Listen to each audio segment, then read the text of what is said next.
Hello दोस्तों, नमस्कार। Revision classes में आपका स्वागत है। आज हम अपने पॉलिटी के 5th चैप्टर संघ व उसका क्षेत्र यूनियन एंड इट्स टेरिटरी के बारे में पढ़ेंगे। देखो दोस्तों, हमने पढ़ा था कि संविधान में जो 1950 में लागू हुआ था उसमें 22 भाग, 395 अनुच्छेद और 12 अनुसूचियाँ थी।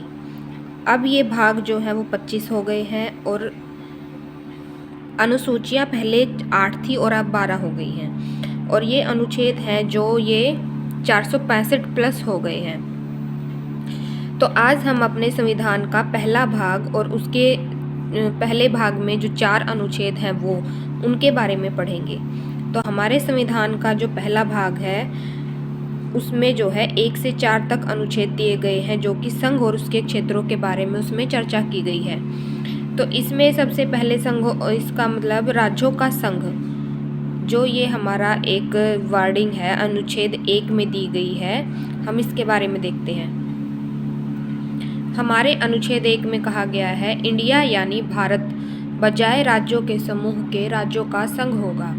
ये जो लाइन है, ये पूरी की पूरी ये लाइन जो है 2 बातें स्पष्ट करती है।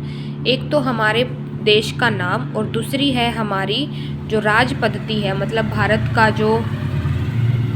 भारत का जो राज्यों के प्रति संबंध है वो कैसा है, वो वाली जो चीज़ें हैं, ये दोनों चीज़ें स्पष्ट करती है ये वाली लाइन। ठीक है, हमारे भारत का नाम क्या है, इंडिया और भारत, यानी कि 2 नाम दिए गए हैं। इसके ऊपर जो संविधान के सदस्य थे उनके बीच में कोई भी मतभेद नहीं था, सबने सहमति से इसको पारित कर दिया था। लेकिन जो ये वाला राज्यों का संघ है, इसके बीच में जो है काफ़ी सारी बातें हुई थी संविधान सभा में। तो इसमें जो है कहा गया था कि जो संघ बताया है, दूसरा जो है देश का संघ बताया है, वो संविधान का ढांचा संघीय है। और इसका मतलब क्या होता है राज्यों का संघ का मतलब, इसके 2 कारण हैं। जो भारतीय संघ है वो राज्यों के बीच में कोई सहमति का परिणाम नहीं है, जैसे कि अमेरिकी संघ में होता है।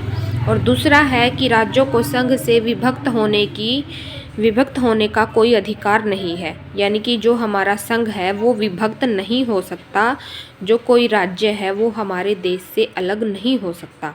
हमारा पूरा देश एक है और इसको प्रशासनिक सुविधा के लिए ही विभिन्न भागों में बांटा गया है।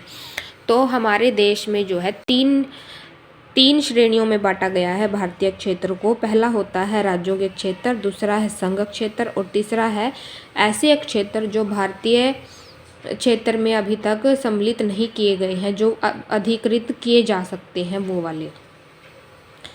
संघ राज्य क्षेत्र और उनके नाम का विस्तार जो है हमारी पहली अनुसूची में भी दिया गया है, जो हम देखेंगे अलग से वीडियो में। ठीक है, जो इसमें हमारे पहले 29 राज्य थे, लेकिन तेलंगाना बनने के बाद जो हमारे 29 राज्य हो गए थे। लेकिन वापस से अब हमारा जो जम्मू कश्मीर को राज्य ना रहकर केंद्र शासित प्रदेश बना दिया गया है, तो वापस से ये हमारे 28 राज्य हो गए हैं। ठीक है, ये 28 राज्य और हमारे 8 केंद्र शासित जो प्रदेश हैं उनके उपबंधों की व्याख्या हमारे संविधान के भाग 1 और अनुसूची 1 में जो है वो की गई है, और इसके बारे में हम अब आगे पढ़ेंगे। हमारे संविधान में एक टर्म और है, भारत के एक क्षेत्र की जगह भारत का संघ लिखा गया है। भारत का क्षेत्र तो है एक छोटा अर्थ, लेकिन भारत का संघ जो है इसमें वो वाले क्षेत्र भी आते हैं जो अभी तक भारत के पास नहीं है। लेकिन भारत के क्षेत्र में सिर्फ वही क्षेत्र आते हैं जो हमारे भारत के पास अभी हैं, यानी कि केंद्र शासित प्रदेश और राज्य। इसलिए हमारे जो संविधान में भारत का क्षेत्र ना लेके भारत का संघ लिखा गया है। ठीक है, या लेना थोड़ा सा। अब आते हैं संविधान के दूसरे अनुच्छेद के बारे में। दूसरे अनुच्छेद में क्या गया है कि संसद को शक्ति दी गई है कि वो जैसा भी ठीक समझे संघ में नए राज्यों का प्रवेश और उनकी स्थापना कर सकेगी। तो ये जो शक्ति है नए राज्यों के निर्माण के और उनकी स्थापना के, ये शक्ति संसद को दी गई है। लेकिन अनुच्छेद 2 में ये शक्ति जो है अभी जो भारतीय क्षेत्र में शामिल नहीं है क्षेत्र, उनके बारे में बताया गया है। इसमें नए क्षेत्र वो वाले क्षेत्र होंगे, नए राज्य जो अभी तक भारत का हिस्सा नहीं है, उन्हीं के प्रवेश और स्थापना के बारे में अनुच्छेद 2 में बताया गया है। अब अनुच्छेद 3 में जो है वो एक शक्ति दी गई है। अनुच्छेद 3 में क्या गया है कि भारतीय संघ के नए राज्यों का निर्माण और उनके वर्तमान नामों में परिवर्तन से संबंधित है। अनुच्छेद 2 में सिर्फ वही राज्यों का गठन होगा जो अभी भारत में नहीं है, लेकिन अनुच्छेद 3 में उन राज्यों का गठन हो सकता है जो अभी भारत का हिस्सा है। जैसे अभी 2019 में हमारा जो जम्मू कश्मीर को चेंज किया था, जम्मू कश्मीर को राज्य न रखकर केंद्र शासित प्रदेश किया था, और जो लद्दाख को हमारा नया केंद्र शासित प्रदेश बनाया गया, या फिर तेलंगाना और आंध्र प्रदेश को अलग करके 2 अलग राज्य बनाए गए, वो सारा काम हमारा अनुच्छेद 3 के तहत किया गया था। लेकिन जो सिक्किम राज्य को हमारे देश में मिलाया गया था, वो जो राज्य का गठन था वो हमारे अनुच्छेद 2 के तहत हुआ था, क्योंकि सिक्किम पहले भारत का हिस्सा नहीं था, वो नया अधिकृत क्षेत्र था।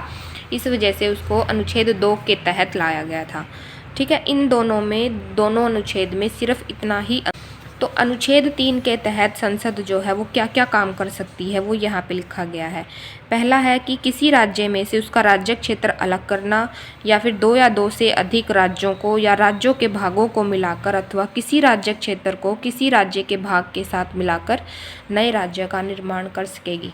इसका मतलब है कि एक राज्य से 2 राज्य बनाना, या 2 राज्यों को मिलाकर एक राज्य मिलाना, या फिर राज्यों के कुछ कुछ भागों को मिलाकर, जैसे हरियाणा या पंजाब के आधे पार्ट को मिला के एक नया राज्य बना दिया जाए।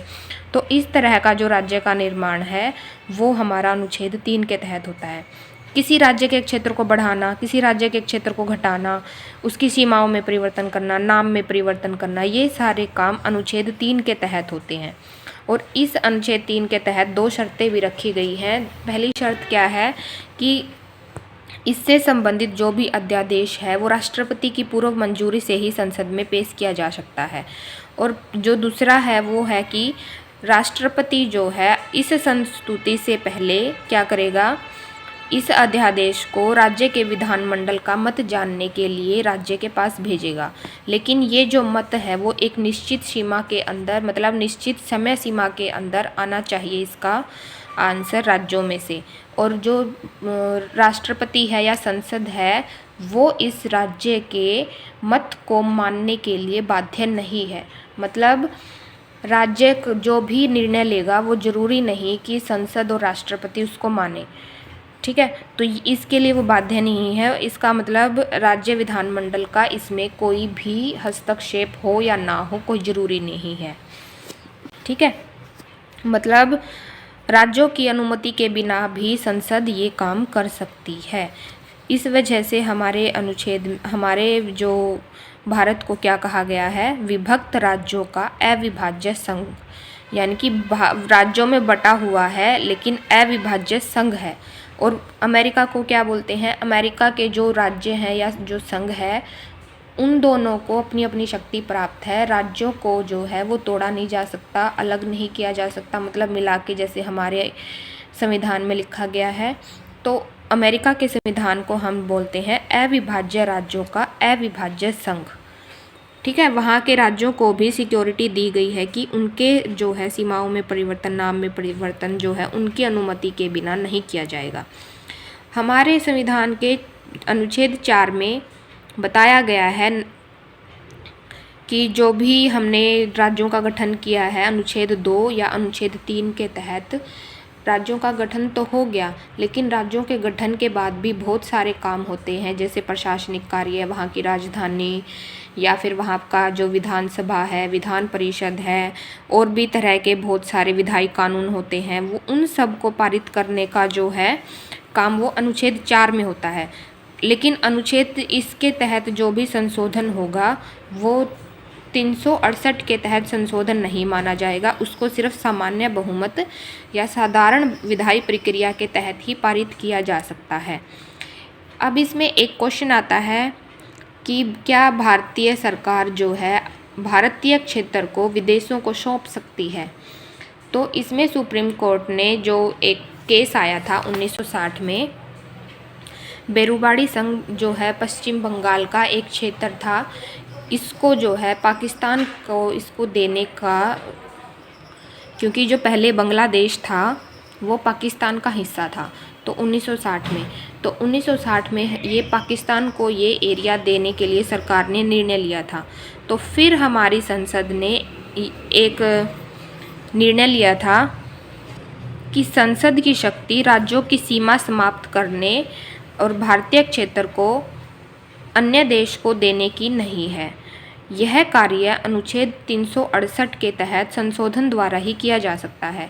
इसलिए ये वाला जब एरिया पाकिस्तान को दिया गया था तो 9वां संविधान संशोधन अधिनियम लागू हुआ था। इसके अब लागू होने से इस संशोधन के लागू होने से ही जो हमारा ये बेरुबाड़ी वाला एरिया था ये पाकिस्तान को दिया था। और फिर जो है 1969 में फिर सुप्रीम कोर्ट ने एक व्यवस्था दी कि भारत और अन्य देश के बीच सीमा निर्धारण विवाद को हल करने के लिए संवैधानिक संशोधन की ज़रूरत नहीं है, लेकिन यह कार्य कार्यपालिका द्वारा किया जा सकता है। इसमें भारतीय क्षेत्र को विदेश को सौंपना शामिल नहीं है। यानी कि भारत जो है अपने क्षेत्रों में नाम बदलना, उनकी सीमाओं में परिवर्तन करना, ये काम जो है बिना संशोधन के, मतलब 368 के तहत संशोधन के बिना कर सकता है। लेकिन भारतीय क्षेत्रों को विदेशों को सौंपना, इसके लिए तो 368 के तहत संशोधन करने की ज़रूरत पड़ती है। इसलिए जो हमारा बांग्लादेश के बीच में और भारत के बीच में समझौता हुआ था कि इसमें जो है 111 विदेशी क्षेत्रों को जो है बांग्लादेश को दिया था। मतलब जो 111 क्षेत्र थे छोटे छोटे, वो हमने बांग्लादेश को दिए थे, और 51 जो क्षेत्र थे वो हमने भारत को उसने बांग्लादेश ने दिए थे। ये मतलब ऐसे था जैसे ये वाला एरिया भारत का है, ये वाला एरिया बांग्लादेश का है। तो इसमें जो है कुछ कुछ एरिया जो है ये बांग्लादेश के थे, और यहाँ पे कुछ कुछ जो है जो छोटी छोटी जगह थी वो भारत की थी। तो भारत ने अपनी प्रशासनिक सुविधा के लिए क्या किया था, जो भारतीय क्षेत्र में बांग्लादेशी क्षेत्र थे वो तो बांग्लादेश से ले लिए, और जो बांग्लादेश के क्षेत्र में भारतीय क्षेत्र थे वो बांग्लादेश को दे दिए थे। तो इसी समझौते को लागू किया था ये 100वें संविधान संशोधन अधिनियम 2015 के तहत। ठीक है, ये तो हमारा अभी तक का जो संविधान में लिखा हुआ है चारों अनुच्छेद, और जो हमारी ज़मीनी संशोधन हुए हैं, ज़मीन के तहत जो संशोधन किए गए हैं संविधान में, उनके बारे में है। लेकिन इन जो हमारे राज्यों का और केंद्र शासित प्रदेशों का गठन जो है 1950 से या उससे पहले से भी और अब तक कैसे हुआ, कैसे राज्य बने, उनका जो है हम अपनी नेक्स्ट वीडियो में पढ़ेंगे। Thank you.